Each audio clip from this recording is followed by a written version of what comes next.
everybody, Eric again. Like and subscribe. Here we go. Let's read about Colonel Ross. Colonel H.L. Ross is a fictional character from the series of novels by Len Deighton, variously described as the Secret File or Unnamed Hero novels. His first names for his initials, H.L., are not revealed. Ross is a senior officer in British military intelligence running a War Office security department from his office off Whitehall in central London.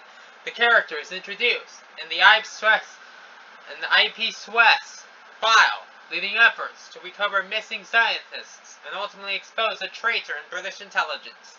Ross is portrayed by Guy Dolman in the 1960s Harry Palmer films, the IP Swiss file, Funeral in Berlin, and $1 Billion Brain. Character: Ross is an old-school establishment British Army colonel. The novel's unnamed hero describes him as a regular officer, that is to say, he didn't drink gin after 7:30 p.m. or hit ladies without first removing his hat with the complexion of a Hovis loaf. He recruits Harry Palmer for military intelligence with the threat of imprisonment if he refuses. Ross is a former military man with an air of social and educational superiority, which contrasts with Palmer's working-class background. A straight talker, he deploys understatement, subterfuge, and blackmail to achieve his goals. He is not above resorting to threats.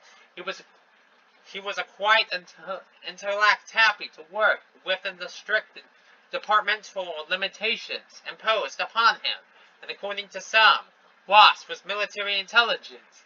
The unnamed hero suggests that hitting platform 5 at Waterloo with Rosebud in the buttonhole, an umbrella at the High Port was Ross's beginning to a day of rubber stamp and carbon paper action. He is happily married with one son and lives in a large house and grounds in the London suburbs.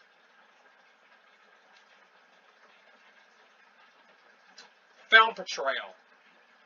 The IP Swiss file 1965 shows Ross to be fond of his London club and to enjoy feeding the birds. He keeps a packet of bird seed in a jar on his desk to feed pigeons from the window of his office overlooking Trafalgar Square. Later, he is seen feeding ducks in St. James Park.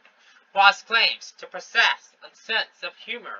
He tells Palmer that his B107 personal file makes awful reading and concludes that you just love the army, don't you?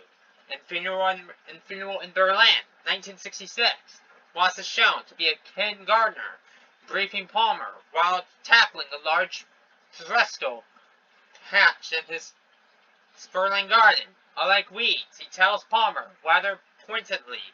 You have to keep the flowers out, defend the strong against the weak. A garden should be like a country lane, a place you can walk in, not with flower beds laid out like a cemetery. In $1 Billion Brain, 1967, Ross tells Palmer, I want you back in MI5. This is inconsistent with the two previous films and the books, where it is mentioned that Ross' department is in the War Office and part of the Army, not a civilian department under the Home Office. The novels make it clear that Harry has not and does not work for MI5, and that department is referred to infamously as the Friends. Bye for now.